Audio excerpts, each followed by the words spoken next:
如果不美，那生活就没有意义。这句话是出自于日本著名的建筑工业设计师黑川雅治先生。在他2006年的作品中，他阐述了对日本美学的见解，用8个汉字总结了日本的审美意识：为、病、气、坚、密、术、假、破。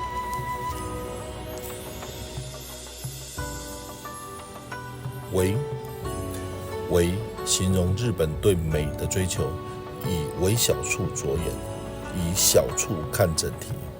一期一会这个成语意味着珍惜眼前的相会，过去已成往事，未来不可知，因此当下的瞬间成为最值得珍惜的一刻。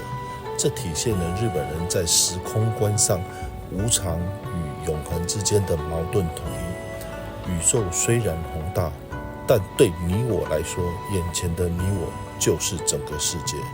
这种宏大与微小，永恒与瞬间的对比，构成了一个强烈的美感，进而产生了人际关系之间特殊的相处方式。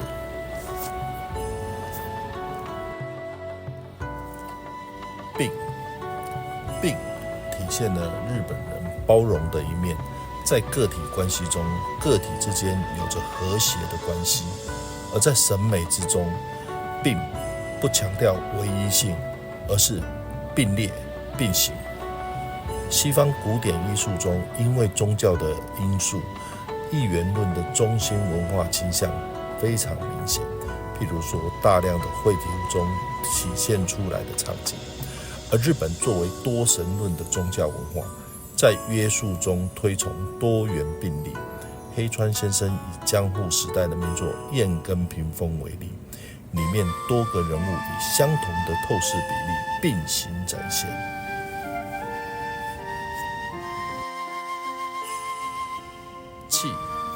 气这个字源自于中国，但在日本的文化中大大的扩展了其使用的范围。简单的说，这个字代表了能量的状态。在日本美学中，气感的审视是衡量一个事物美好与否的重要标准，或是性感，或是威严，或是媚态。对于气的修炼和追求，在日本的剑道、茶道和公道中都获得了具体的实现。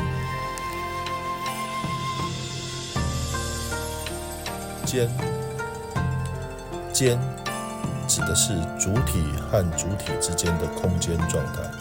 日本人十分重视这个空间，在他们的生活中，人与人的间隔十分重要，既明确也带有一定的模糊。在艺术中，这个间也占有非常重要的地位。黑川先生以长谷川等国的名画《松林图》为例，这幅画充分地体现了间的特色，既各自独立，中间充满了大量的留白，但是如果合在一起，又完全的和谐，天衣无缝。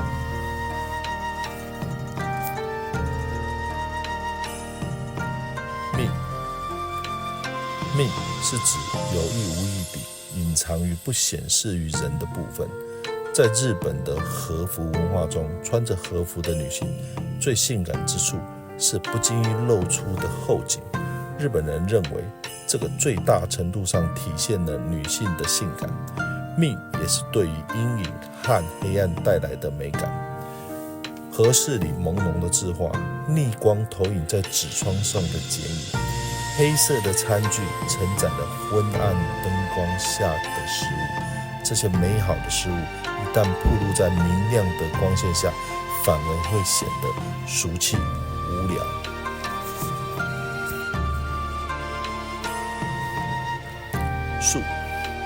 术在审美中意味着尽可能接近大自然，减少人工的痕迹。譬如建筑中采用竹木、土石、纸张等原料，这些原料做成了房子，新落成时朴实无华，但随着时间的流逝，留下的痕迹反而显得自然，美感越发突出。现在的西式建筑喜欢用明亮的人工加工材料，刚落成时十分漂亮，但在时间的摧残下会日渐残破。树也体现在日本的饮食和服饰文化中。黑川先生认为日本人崇尚自然，所以觉得自然之下的美远比人工的美要高得多。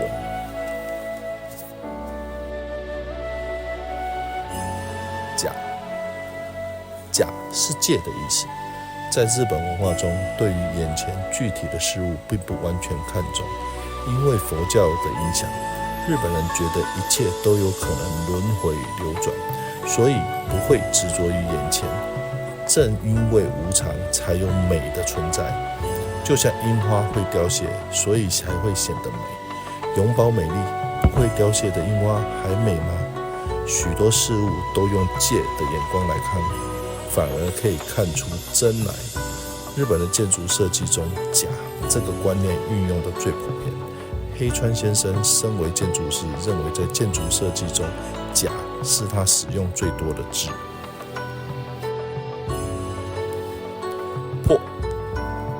破是一种突发的状态，日本人很讲究平衡感。之前的并、兼等字都内含一种平衡的状态。如果平衡达到了一个点，就需要破来产生新的独特美感。日本著名的茶道大师美学家千利休曾对着一只平凡无奇的双耳瓶猛然地敲掉一个耳，结果单耳反而显示出其独特的美感。在日本的弓道中，蓄力拉弓，发射的一瞬间也是破，整个过程极具美感。名作家三岛由纪夫的切腹也是认为一个人的一生要在最灿烂的时候用灿烂的方式戛然而止，这样的人生才具备有美感。